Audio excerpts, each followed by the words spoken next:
Hello, I'm Miss Jackie, and this is Word for Brothers. Let's respect our men, love our men, and support our men. So, one Sunday, Jesus meets a man at what the locals called a healing pool. He's been lame for 38 years. Jesus looks around and asks the man, "Do you want to get well? I know you're not getting that much from SSI." Now, anyone with sense and ambition would have yelled at the top of their lungs, "Yes!" However, this man shows his disability is his identity, lame. His cup runneth over with excuses. Jesus looks around at those who are blind, paralyzed, etc. This man is lame. He could walk, however, his steps are just very short.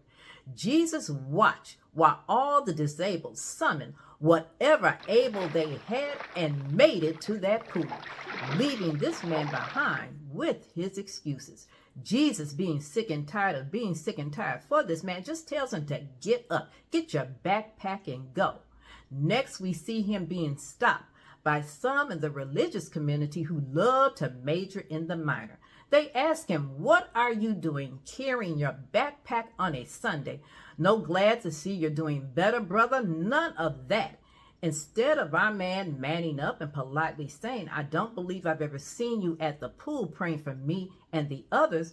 I'm walking better now, so deal with it since I know you won't celebrate it." He defaults to lame and whining. "I sat right there, and this man all of a sudden healed me. I didn't ask for it, but he did it anyway."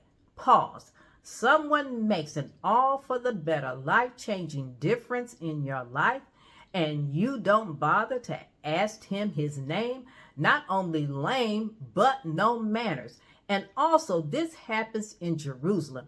Jesus and the miracles he's doing are being talked about all over. So now we have lame, no manners, and no spiritual sensitivity or curiosity outside of his lame little world.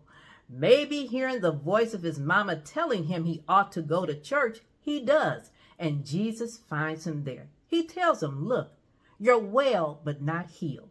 You now walk better, so step away from your life of excuses and take responsibility for it.